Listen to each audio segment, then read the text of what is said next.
Shalom to our listening and viewing audience. Today is the 14th day of the month of Iyar, the month that is known in Hebrew as the abbreviation Ani Havaya Rofecha. I, the Lord your God, heal you.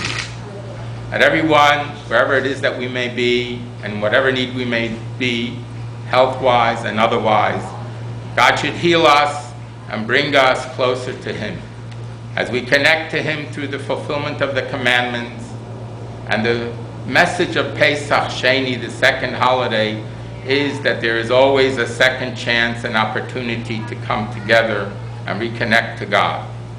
We also find ourselves in the days leading up to the Torah giving at Mount Sinai, the holiday of Shavuot, when the Torah, the 5 books of Moses, the 10 commandments, and all of the oral law were given to Moses at Mount Sinai, to Moshe Rabbeinu, to Moses our teacher.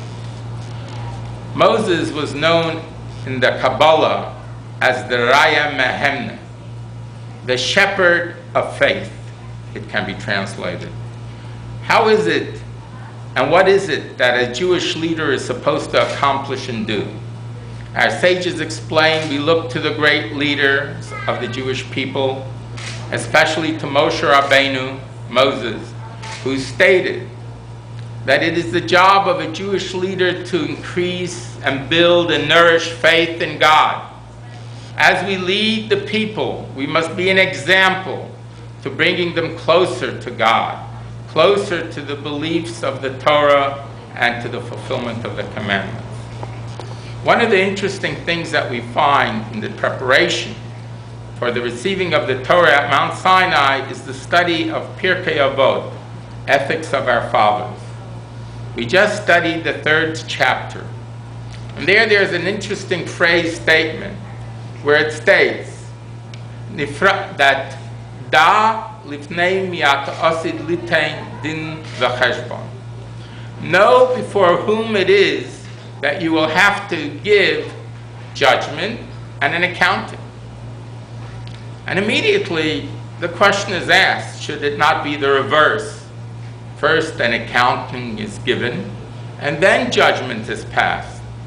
Why do we find that this particular teaching, the Mishnah, uses the opposite? First judgment, and then accounting. The Baal Shem Tov explains a very important element here, that the soul is like a part of God, and even the heavenly court cannot judge it. So how is it then that it does judge it? So we understand it in accordance with another teaching, that a person is made to pay knowingly and unknowingly.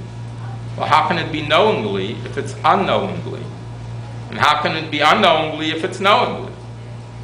And we explain as follows. Being that the soul is so high, it is a part of God, therefore the heavenly court, which is lower, cannot judge it. But it can only judge it when it passes judgment on itself. So the book of remembrance is opened and everything is recorded there. And there we find a similar instance where this particular person may have gone ahead and passed judgment on someone else, reading that someone had stolen or robbed a bank. He says, oh, that person should get 10 years. So what happens is the heavenly court records that judgment that the person passed knowingly upon another person, and then says, we find a similar instance in your conduct, so you have passed that same judgment on yourself unknowingly. What we learn from here, therefore, is that first judgment is passed. That's why it says din. You are passing judgment on someone else. And then the heavenly court goes and looks and sees that in the book of remembrance you also had a similar thing. And therefore, it mets out that same judgment to that individual. So now we understand why it says judgment and then an accounting of the individual who passed judgment on the other person. But what is the moral and the teaching that we must learn from this? We must learn that we should not judge another be very careful in judging another, for we might be judging ourselves as well. So let us always remember that a second chance is always given, and we must avail ourselves of it. God wants us to go ahead and to return to Him. That is what the word tshuva means. Come back, reconnect, show that you are worthy of being a servant of God, and God wishes to be sovereign and king over you.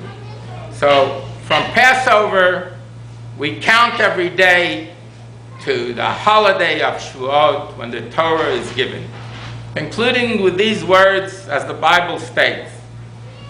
Moses said to Pharaoh, "Let my people go. Shalach et ami."